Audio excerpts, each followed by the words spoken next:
자, 오늘은 에너지와 열 2-2단원 연력학에 대해서 얘기를 해볼게요.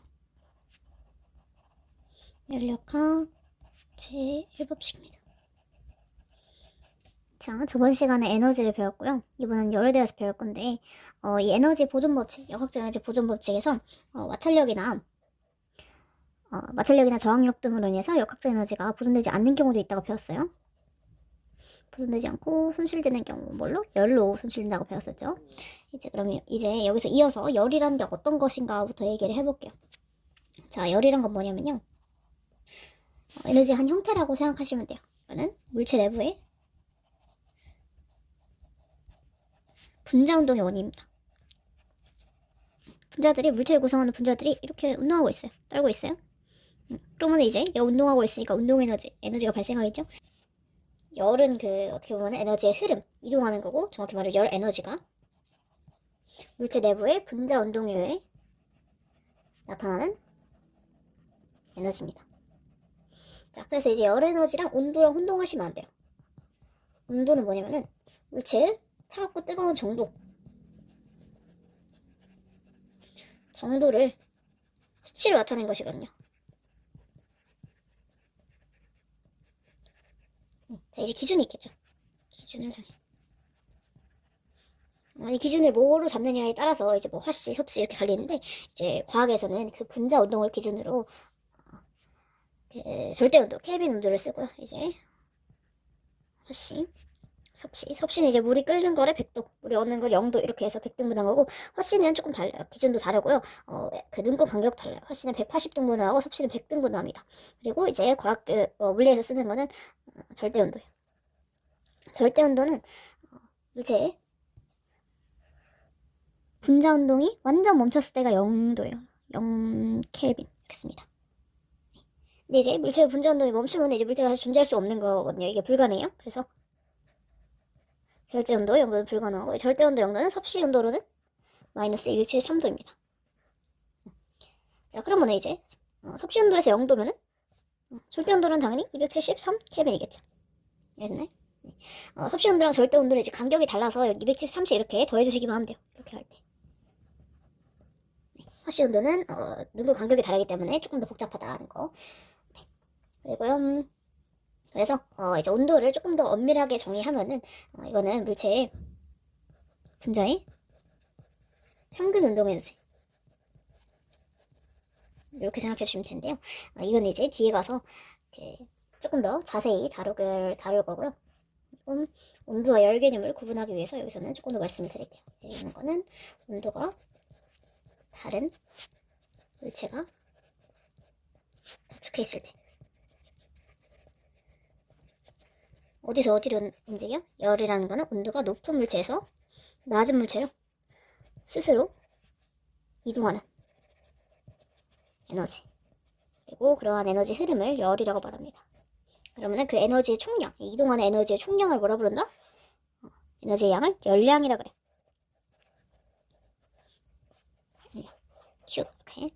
자, 조금 이제 알기 쉽게 비유를 들어보자면, 이 온도, 차갑고 뜨거운 정도는 이 높이를 나타내는 생각하면 돼요. 이제 물이 흐를 건데, 물이 흐르기 위해서는 가만 고인물은 안 흐르죠. 그죠? 고인물은 안 흐르고요. 높이 차이가 필요해요. 높이 차이가 있어야지 물이 알아서 흐르겠죠. 자, 이렇게 높이 차이를 만들어 주시면, 이렇게 높은 곳이 온도가 높다, 낮은 곳이 온도가 낮다, 이렇게 생각하시면 돼요. 자, 그럼 온도가 높은 곳에 이렇게 있는 물이 높이 차이가 생기면은, 원래 이제 온도가 같으면 당연히 물이 안 흐르겠죠. 고여있죠. 이런 경우는 열평형 상태라 그래요. 온도가 다른 물체가 접촉해가지고 나중에 온도가 같아진 상태를 열평형이라고 하고요. 그리고 이렇게 높이 차이가 생기게 되면은 여기 높은 곳에 있던 물이 낮은 곳으로 흐르겠죠. 그래서 열은 항상 온도가 높은 곳에서 낮은 쪽으로 흐르는 거예요. 이렇게. 그래서 이렇게 흐르게 됩니다. 자, 여기서 이제 이 두 물체의 높이 차이를 온도 차이라고 생각해 주시면 되고요. 이만큼의 온도 차이예요. 온도는 temperature 이래가지고 T로 많이 써요. 온도 차이가 델타 T. 그리고 여기서 이동하는 물을 열이라고 생각해 주시면 되겠죠? 그리고 이 물의 양을 열량이라고 생각해 주시면 돼요. 에너지 양. 이게 열량. 이렇게 이해를 해주시면 됩니다. 자, 그래서 온도와 열의 개념에 대해서 얘기를 해봤고요. 그리고 뭐 열기관, 이건 사실 뒤에서 볼 텐데 여기서 열기관도 설명을 해볼게요. 열기관. 자, 열기관이라는 건 기계죠. 이제 기계는 기본적으로 사람 대신에 일을 해주는 걸 기계라 하잖아요. 그죠? 근데 이제 뭘로 일을 할 거냐? 이건 열로 일을 해서 열기관이라 부르는 거예요. 그래서 열기관은 열을 이용해서, 즉 뭔가 석탄을 떼거나 나무를 떼거나 뭐 아무튼 그런 땔감, 그런 연료 이런 걸 태워서 만든 열을 이용해서 일로 바꾸는 장치. 그래서 어떤 열기관에서 열을 일로 바꿔주는 장치가 피스톤이 사용돼요. 피스톤에 대해서는 뒤에서 많이 배울 겁니다. 아주 친숙한 친구가 될 거예요. 그래서 기본적인 개념에 대해서 얘기를 한 것 같고요. 자, 그 다음은 이제 기체가 하는데, 자, 이제 열에너지라는 거는 물체 내부의 분자 운동인데요. 여기서 이제 분자 운동을 활발하게 일어나는 게 이제 기체죠. 기체에 대해서 주로 다룰 거예요. 액체나 고체보다는 기체에 대해서 볼 겁니다. 자, 그래서 기체가 하는 일과 내부 에너지에 대해서 볼게요. 자, 내부 에너지라는 거를 조금 이제 쉽게 생각을 해보면요. 내부 에너지는 자, 이런 방이 있어요. 방 안에 물체가 있는데 내가 이 물체한테 힘을 줘가지고 이만큼 옮겼어요. 자, 그럼 내가 분명히 힘을 줘서 일을 했으니까, 힘을 줘서 힘의 방향으로 이동시켰으니까 일을 이만큼 했잖아요. 근데 내가 이 물체가 정지했으니까 원래 운동 에너지가 0, 위치 에너지가 0이었는데 이동시키고 난 이후에도 위치 에너지가 0, 운동 에너지가 0이죠. 그러면 난 분명히 일을 했기 때문에, 외력이 일을 했으니까 역학적 에너지 변화가 생겼는데, 이 역학적 에너지가 변화가 처음이랑, 이 물체가 처음이랑 끝에 역학적 에너지 변화가 없어요. 그럼 얘는 어디로 갔을까요? 이런 얘기예요. 그럼 이건 어디로 갔냐? 이 접촉면과 공기에 열 에너지로 간 거예요. 그죠? 이렇게 이게 요 방 안에 기체의 내부 에너지로 된 거예요. 그래서 이거를 내부 에너지는 U로 써요. 이렇게 갔다, 이렇게 생각해 주시면 돼요. 이 마찰력과 공기 등이. 그래서 이 근처 분자의 운동 에너지가 조금 증가했을 거예요. 조금씩. 이 방 안의 기체의 내부 에너지로 전환이 되었다, 이렇게 생각해 주시면 돼요. 자, 내부 에너지에 대해서는 이따가 이상기체 상태 방정식 이런 게 나온대요. 자, 이상기체 상태 방정식이 뭐냐면요. 자, 우리 이거 조금 중학교 화학 시간에 배웠던 거예요. 화학 시간에 어떤 걸 배웠냐면요. 보일의 법칙이랑 샤를의 법칙 이런 걸 배웠어요. 자, 보일의 법칙은 뭐냐면요. 온도가 일정할 때 기체의 압력과 부피가 반비례한다, 이거예요. 그래서 온도가 일정한 경우에는 압력이 커지면요, 압력은 P로써요. 부피는 감소한다. 이렇게 생각해 주시면 돼요. 반대로 부피가 증가하면 압력은 감소한다, 뭐 이렇게 생각해 주시면 되고. 그리고 샤를의 법칙. 자, 샤를의 법칙은 뭐였냐면은, 이건 압력이 일정할 때, 자, 이거는 T가 일정할 때고요. 샤를의 법칙은 압력이 일정할 때, P가 일정할 때 기체의 온도가 올라가면 부피가 증가한다, 이거예요. 그래서 얼마나 증가하냐면, 온도가 1도씩 올라갈 때마다 부피가 213분의 1씩 증가해요. 그래서 이게 샤를의 법칙이었는데요. 이 두 개, 보일의 법칙과 샤를의 법칙을 한 번에 쓴 게 이상기체 상태 방정식이에요. 여기서 이제 이상기체라는 거는 말 그대로 이제 이상적인 기체라서 분자의 실제의 기체랑은 다르게 분자 간의 포텐셜 에너지를 무시하고 분자의 크기도 무시하는 말 그대로 이상적인 기체인데, 우리는 이상기체 한번 볼 거예요. 이상기체일 때 요식이 성립하더라. 이 두 개를 한 번에 쓴 게 이거예요. PV는 N, R, T 이렇게 생각하면 돼요. 여기서 N은 분자수고요. R이 뭐냐면은, R은 상수예요. 그래서 이 두 개는 웬만하면은 고정돼 있다 생각하면 돼요. 기체를 더 넣어주지 않나. 기체를 더 넣으면 이제 N이 들어가겠죠. 분자수가 들어가니까. 그래서 이 P 곱하기 V가 T에 비례하더라, 이렇게 생각해 주시면 돼요. 그래서 보일의 법칙은 샤를의 법칙을 한 번에 쓴 거예요. 그래서 여기서 보일의 법칙은 T가 일정한 경우니까 이 두 개의 곱이 일정한 거죠. 그러면 얘가 커지면 얘는 작아질 거고, 샤를의 법칙 같은 경우에는 이 P가 일정한 거니까 당연히 T랑 V랑 비례할 수가 있겠죠. 그래서 여기서 나온 이상기체 상태 방정식, 이거를 조금 복습 겸 알아두시면 좋고요. 이거 언제 성립한다? 이상기체일 때 성립한다. 그리고 이 U, 이 내부 에너지는 뭐에 비례한다?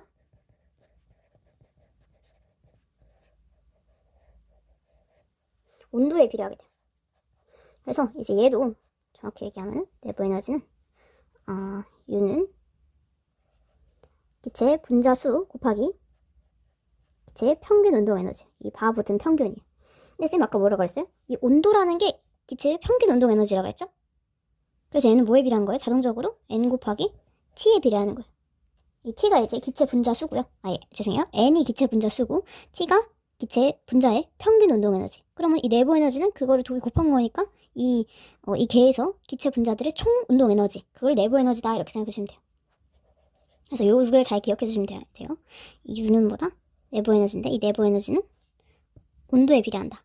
그리고 그 온도는 뭐에 비례한다? PV 곱에 비례한다. 이상기체 상태 방정식에 의해서. 자, 이렇게 생각을 해주시면 됩니다. 그리고 분자수. 사실 분자수는 변하는 경우가 많진 않아요. 분자수가 더 늘어나려면은 기체를 더 넣어주는 방법밖에 없잖아요. 그래서 보통은 이 t랑 비례한다 이렇게만 생각해 주셔도 됩니다. 자, 이렇게 내부 에너지에 대한 얘기를 했고요. 자, 이제 본격적으로 기체가 하는 일에 대해서 얘기를 해볼게요.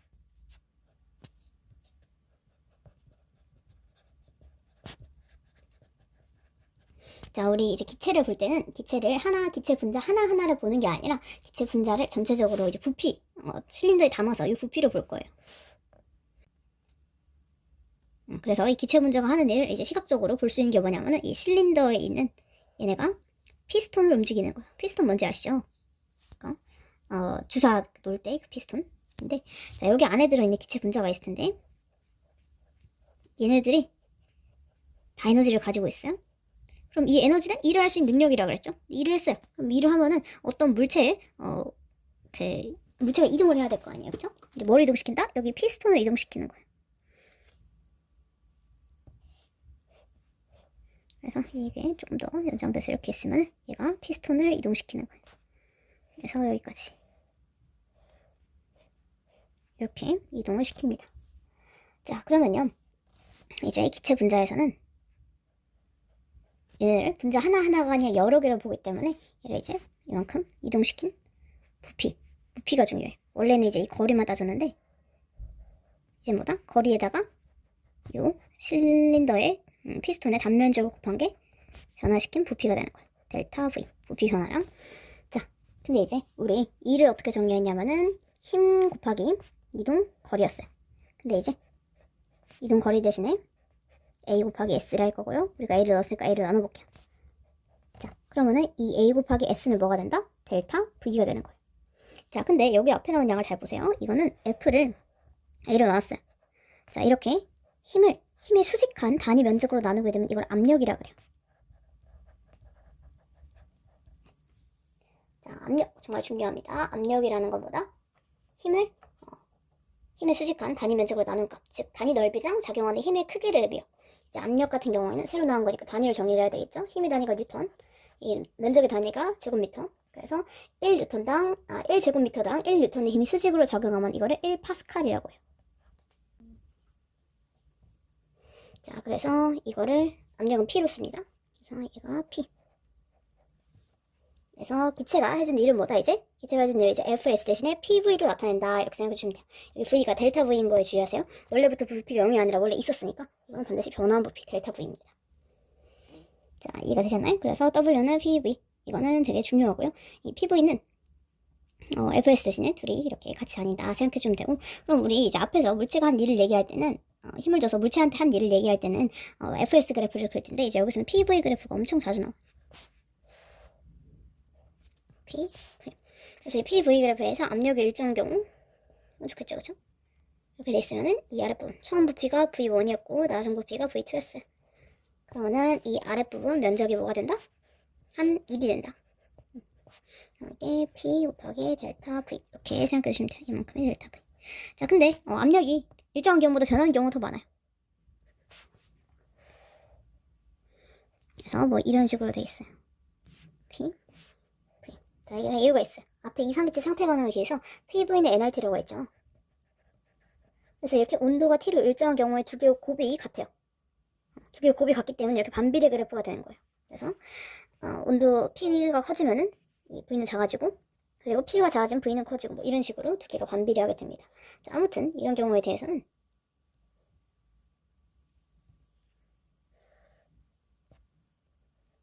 자, 아랫부분 면적이 뭐가 된다? 한 1이 되는 거예요. 이렇게 부피가 증가하게 되면요, 얘가 한 1이 되는 거고, 그리고 이거는 심지어 한 바퀴 도는 경우도 있어요. 부피가 증가하면 1을 한 거고요. 부피가 감소하면 1을 받은 거거든요. 그러면은 내가 이만큼 갔어요. 갔다가 원래 여기였는데 이만큼 갔어요. T1, V1, V2. 그러면은 내가 뭐예요? 이만큼 뭐다? 1을 한 거예요. 그죠? 근데 만약에 여기서 내려와서 이렇게 반드시 이렇게 막힌 닫힌 곡선이어야 돼요. 시작점과 끝이 같은. 그러다가 반대로 갔어요. 그럼 부피가 V2에서 V1으로 줄었죠. 그러면은 요만큼은 이 아랫부분 면적보다 1을 받은 거예요. 자, 그래서 이를 이 큰 네모만큼 했고 작은 네모만큼 받아서 그 차이에 해당하는, 자, 그리고 반드시 시작점이랑 똑같이 와야 돼. 그러면 그 차이에 해당하는 요 닫힌 곡선의 넓이가 보다 받은 일, 이렇게 되는 거야. 이해했나요? 자, 그래서 여기서 중요한 거, 이 델타 V라는 거는 델타 V가 플러스일 수도 있어요. 그럼 부피가 증가한 거겠죠? 그러면은 부피가 팽창하면은 1을 했다. 플러스 W. 1을 했다. 그리고 이건 기체가 한 일이니까 플러스가 한 거고요. 델타 V가 마이너스, 이거는 부피가 줄어든 거죠. 기체가 압축된 거야. 그러면은 기체가 거저 압축된 게 아니라 1을 받았다. 다른 애가 기체한테 1을 해줘서 기체가 압축된 거다. 그래서 마이너스 W 이렇게 생각해 주시면 돼요. 그래서 W에 부호가 붙은 게 조금 생소하실 수도 있는데, 이게 플러스면은 한 일, 마이너스면은 받은 일, 이렇게 생각해 주시면 됩니다. 그래서 이 PV 그래프는 앞으로 주구장창 볼 거니까 빨리 익숙해지시길 바라고. 그리고 이 내부 에너지 공식도 꼭 잘 기억을 해두세요. U는 이거 뭐겠지? 정확히 얘기하면 여기 상수가 U는 2분의 3 nRT 이렇게 돼요. 자, 근데 이제 분자수랑 온도에 비례한다. 이것만 생각해 주셔도 됩니다. 그리고 온도는 뭐에 비례한다? 평균 운동 에너지에 비례한다. 그리고 온도와 열의 차이, 이런 거 잘 생각을 해주시면 되고요. 자, 그 다음에 이제 연력학자 1법칙, 대망형 연력학자 1법칙에 대해 가볼게요.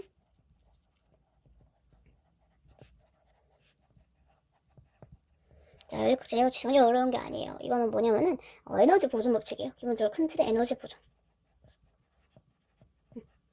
이건 당연히 이상적인 경우를 가정하는 거겠죠. 이 이상적인 경우에서 에너지 보존된다. 이런 거 뭐냐면은 자, 요 식으로 쓸 수 있어요. 이 Q는 열량이에요. 외부에서 가해준 열이에요. 열량은 단위가 당연히 에너지니까 줄이죠. 근데 이거는 뭐냐면은 열량, 외부에서 가해준 열.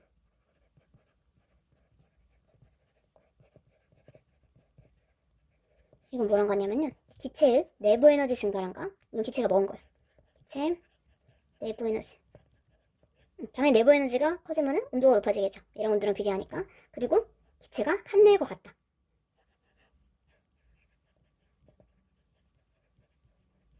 자, 이렇게 생각해 주시면 돼요.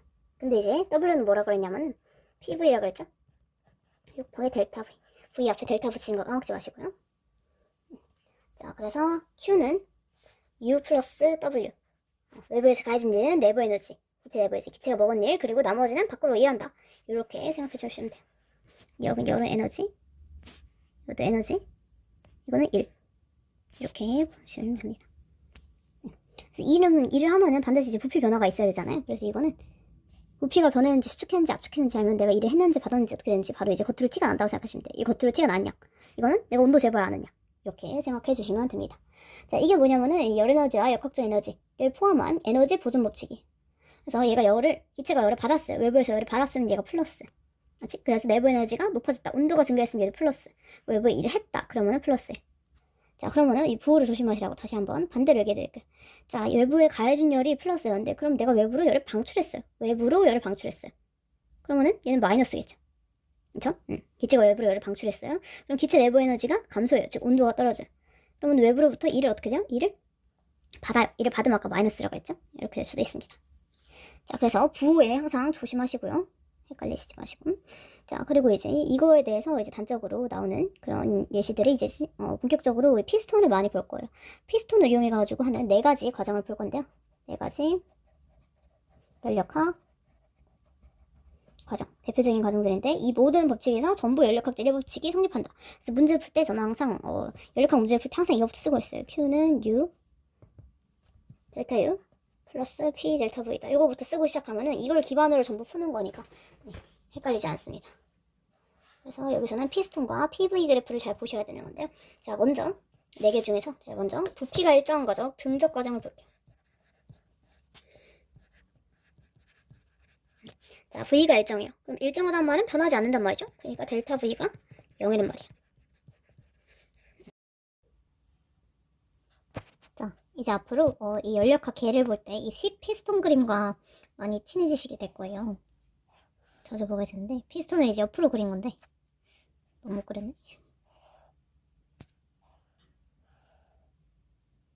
피스톤 옆으로 그린 겁니다. 근데 이렇게 이제 있고요. 자, 이 안에 이제 기체들이 있어요. 그런데 이 등적 과정은요, 부피가 일정하죠? 이 부피가 변하지 않아요. 변화가 없기 때문에 이 피스톤에 이렇게 핀을 달아서 움직이지 못하게 고정해 놓은 거예요. 자, 이 과정에서 외부에서 열을 가해준다고 해볼게요. 이렇게. 열의 흐름은 빨간색으로 표시를 해볼게요. 외부에서 이렇게 열을 가해줘요. 자, 근데 이제 얘가 부피가 고정돼 있으니까 당연히 부피 변화가 없겠죠? 부피 변화가 없기 때문에 이 1, W는 P 곱하기 델타 V인데 델타 V가 0이니까 이 1을 못해요. 그럼 이 받은 열이 어디로 가냐? 고스란히 전부 기체 내부 에너지 증가에 사용되는 거예요. 자, 그래서 이거를 공식으로 한번 보도록 할게요. Q는 델타 U 플러스 P 곱하기 델타 V인데, 자, 여기서는 델타 V가 0이니까 얘가 0이 되고요. 그러면은 Q는 전부 델타 U로 사용된다. 그래서 온도가 증가하겠죠? 왜냐? U가 온도랑 비례하니까. 그리고 한일은 0이 돼요. W는 0입니다. 자, 이거를 그래프로 한번 보도록 할게요. 그래서 여기서는 PV 그래프를, 열역학에서는 PV 그래프를 거의 이제 항상 보게 될 거예요. 자, 근데 PV 그래프에서 같은 온도의 점들을 연결해 놓은 게 이렇게 생긴 그래프거든요. 자, PV는 nRT. 여기서 나오는 게 이상기체 상태 방정식인데, PV를 곱하면 T를 일정하기 때문에 이렇게 반비례 그래프가 되고요. T가 커지면 커질수록 이렇게 원점에서 멀어져요. 이건 T1, T2. T2가 더 높겠죠? 크겠죠? 자, 근데 이 경우는 어떻게 된다? 처음에 이 상태로 해볼게요. 처음에 열 받기 전에 기체가 이 상태였어요. 그쵸? T1, T1. 이 상태였는데, 자, 여기서 열을 받는 거예요. 그럼 어떻게 돼요? 이 부피는 증가하지가 않아요. 대신에 어떻게 돼요? 대신에 온도는 증가해야 돼요. 온도는 증가해야 되니까 여기서 일로 가려면은, 근데 옆으로 못 가요. 그러니까 위로만 가는 거죠. 그리고 압력이 이렇게 증가하게 됐다. 그죠? 그러니까 얘는 그대로고, 이게 증가했으니까 온도가 증가하게 되는 거예요. 자, 그래서 이런 경우는 이제 이 PV 그래프상에서 아랫부분 면적이 0이죠? 그렇기 때문에 한 일은 없습니다. 그리고 온도 증가로 전부 에너지가 사용되는 거예요. 음수단 열량이 전부 내부 에너지 증가량이 되었다. 이게 등적 과정입니다. 대표적인 예로는 뭐가 있냐면요. 이걸 등적 가열이라 그래요. 이건 열 흡수인데 만약에 이제 반대로 여기 찔러가는 여기서 내부 에너지가 감소하면서 그대로 열이 방출되는 이 경우를 이제 등적 냉각 이렇게 얘기해요. 근데 보통 이제 등적 가열 경우를 많이 보는데 이거의 예시는요. 부피가 일정하면서 이제 열을 계속 가하는 경우 뭐가 있냐면은 뭐 압력밥솥 이런 거 있어요. 압력밥솥은 끓이면 끓인다고 이제 밥솥이 점점 부풀어 오르고 뭐 그러지 않잖아요. 그쵸? 이 상태로 딱 여기다 잡아두고 여기서 계속 가열해요. 그러니까 외부에서 열을 계속 주는 거예요. 열을 준데 이게 나가질 못해. 그럼 전부 내부 에너지가 증가해요. 그래서 이 안에 엄청나게 뜨겁죠? 그래서 압력이 높아지고요. 그 압력으로 물을 빨리 끓여가지고 높은 온도에서 밥을 지을 수가 있는 거예요. 그래서 압력이 높으면 끓는 점이 높아지거든요. 그래서 높은 온도에서 물이 끓기 때문에 밥이 빠르게 맛있게 익게 됩니다. 자, 그 다음 등적 과정 이제 하나 본 거고 4개 중에 하나 봤고요. 그 다음에 이제 등합 과정 한번 봐볼게요. 등합 과정. P가 일정하죠? 자, 이거는 당연히 제목이 그네요. 압력이 일정하게 유지되는 과정인데요. 자, 압력이 일정하다는 말은 이 단위 면적당 힘이에요. 압력이. 힘이랑 압력이랑 같은 건 아닌데 네. 기체가 작용하는 힘이라 생각하면 돼요. 그래서 압력이 일정하기 때문에 일정한 힘으로 이 피스톤을 밀게 되는 거예요. 그래서 처음 피스톤이 여기였는데 처음 피스톤이 여기였어요. 근데 이제 여기다 열을 가해줬어요. 그러면은 일부는 내부 에너지 증가를 사용되고 나머지는 이만큼 일을 하게 되는 거예요. 그래서 이제 외부에 가해준 일은 어떻게 된다? 이 델타 V만큼 생기니까요. 부피 변화가 생기니까 이게 뭐다? 델타 V에다가 일정한 압력 P를 곱하면은 그게 해준 일이 되는 거죠. 이해가 됐나요? 자, 그래서 여기서는 이제 공식으로 보면은 Q는 외부에서 가해준 열량, 기체가 흡수한 열량, 델타 U 플러스 P 곱하기 델타 V인데요. 자, 그래서 외부에서 가해준 열량이 일부는 내부에는 증가에 사용되고 그래서 온도도 증가해요. 온도 증가하고 그리고 그 나머지는 전부 외부에 해준 일로 사용이 된다. 그래서 P 곱하기 V만큼 해준 일이 되는 거죠. 외부에 일을 해주게 되는 거죠. 그래서 이 그래프를 보시면요.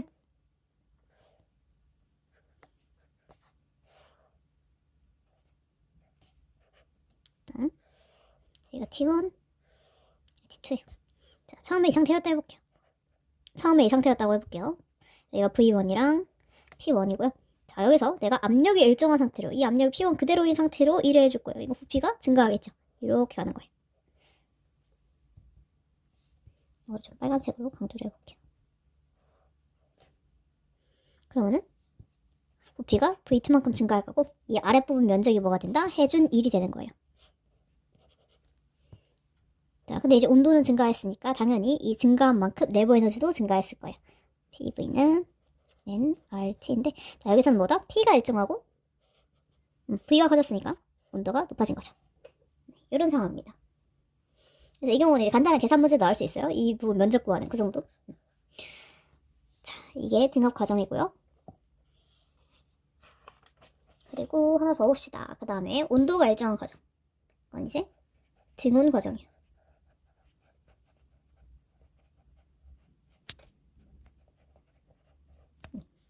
자, 그래서 등온 과정이면요. T가 일정하기 때문에, 온도가 일정하기 때문에 내부 에너지 변화가 0이에요. T가 일정하니까 내부 에너지랑 온도랑 비례한다 그랬죠? 그래서 내부 에너지 변화가 0입니다. 그럼 이제 다시 피스톤을 그려보면은,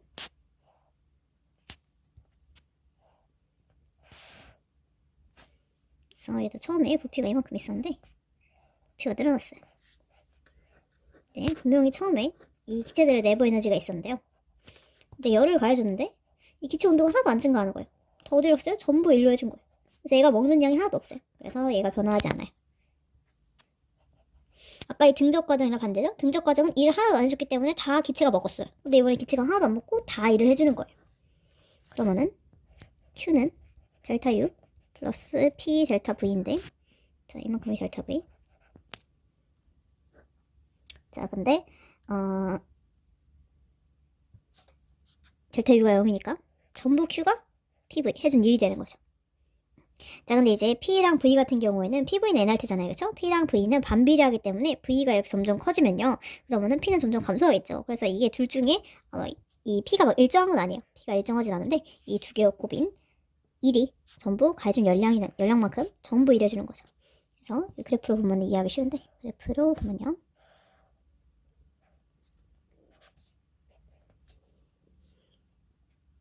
자, 이건 온도 곡선 하나만 그려도 돼요. 왜냐면 온도가 안 변할 거니까.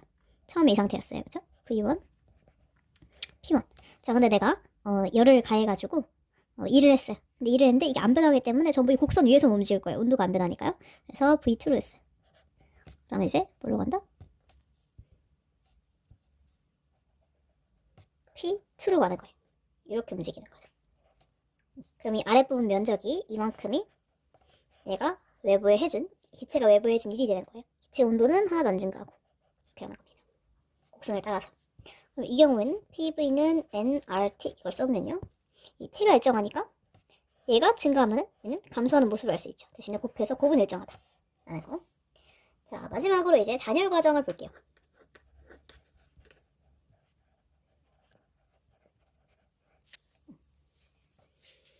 자, 단열 과정은요, 말 그대로 열이 차단된 경우예요. 열이 차단됐기 때문에 외부로부터 이제 열 교환을 못하도록 단열된 용기를 사용한다든가, 이 용기와 피스톤이 단열되어 있습니다 하거나, 아니면은 열이 출입하지 못할 정도로 순간적으로 갑자기 이렇게 반응이 일어나서 열이 이동할 시간이 없는 경우, 이 경우가 이제 단열 과정이에요. 그래서 이거는 Q가 일정한 게 아니라 Q는 열량이잖아요. 이동한 열의 양이 없는 거예요. 그래서 Q가 0인 경우예요. 일정한 거랑 없는 거랑 달라요. 이건 열이 일정한 게 아니라 얘는 이동한 열이 없는 경우예요. 자, 이동한 열이 없는데 이제 어떻게 반응이 일어나냐? 이 경우는 단열 팽창을 한번 볼게요. 단열 팽창 같은 경우에는 이렇게 이동한 열이 없는 게, 이게 단열 용기기도 하면서 갑자기 반응이 일어나게 되면은 열을 교환할 시간이 없을 수도 있어요. 그래서 처음에 이 상태였는데 내가 갑자기 외부에서 힘이 작용해서 부피를 이렇게 갑자기 증가시키는 거예요. 내가 이렇게 팍 잡아 뺀 거예요. 이해됐나요? 자, 이 경우는 이게 단열 용기예요. 그럼 Q가 없죠. 열을 가해준 게 없잖아요. 근데 갑자기 부피가 커졌어요. 그러면은 부피는 증가했는데, 그렇죠? 그러면은 외부 일을 해줬잖아요, 그렇죠? 외부 일을 해줬는데 밖에서 가해준 열량은 없다. 그럼 어떻게 되는 거예요? 얘 기체 내부 에너지를 뺏어 쓰는 거예요. 급하니까 어쩌요? 급한데 내부 에너지 뺏어 쓰는 거예요. 그러면은 내부 에너지가 줄어드니까 온도는 떨어지겠죠. 그래서 식으로 한번 해석하면 Q는 델타 U 플러스 P 델타 V인데, 외부에서 갑자기 잡아당겨가지고 기체의 부피가 커졌어요. 부피가 커졌으니까 일을 당연히 하긴 했는데 얘는 0이란 말이죠. 그럼 어떻게 돼요? 얘를 갖다 쓰는 거죠. 이거 줄어드는 거예요. 그래서 얘네들의 총합은 0인 거예요. 이해가 되셨나요? 자, 그리고 반대로 하면 단열 압축인데요. 단열 압축은요, 반대로 원래 이 상태였는데, 원래 전에 이 상태였는데, 갑자기 훅 누른 거예요. 그럼 어떻게 됐어요? 부피가 갑자기 줄었으니까, 일을 받은 거죠. 네. 일을 받았으면은, 일을 받았는데 이게 단열 용기에다가 시간도 적어가지고 열이 바깥으로 나가지 못해요. 그러면 그게 전부 고스란히 기체 내부 에너지가 되는 거예요. 이제 그렇게 되면 온도가 올라가겠죠. 이 두 개 다 아주 흔하게 일어나는 그런 경우인데요. 자, 그래프를 한번 볼게요. 이게 T1, T2고요. 그렇죠? 제가 처음에 이 상태였어요. V, 2, 이걸 2라고 할게요. P2였는데 내가 얘를 갑자기 늘려서 부피를 이만큼 늘려놨어. V1으로 늘렸어요. 그러면은 얘 대신에 일을 해준 대신에 내부 에너지를 갖고 오는 거예요. 그래서 온도가 낮아져요. 그래서 얘가 아래쪽으로 이렇게 이동하게 되는 거예요. 이렇게 온도 곡선이 바뀌어요. 얘 같은 경우에는. P1 이렇게 됩니다. 그래서 이렇게 갑자기 늘려가지고 부피가 늘어났다. 이렇게 되면은 단열 팽창이고요. 그리고 반대로 갑자기 눌러서 단열 압축되면 이렇게 부피가 줄어들면 단열 압축인 거예요. 이렇게 되면 온도가 올라가요. 이렇게 되면은 PV는 N, R, T인데 팽창하면은 여기서 이렇게 되는데 그럼 압력은 줄어들고 부피는 늘어나요. 근데 압력이 많이 줄어드는 거예요. 그래서 결론적으로 부피가 늘어나도 온도는 감소해요. 자, 단열 압축의 경우에는 부피가 줄어드는데 대신에 압력이 많이 올라간 거예요. 그래서 부피가 줄어들어도 온도는 높아져요. 이 경우인데요.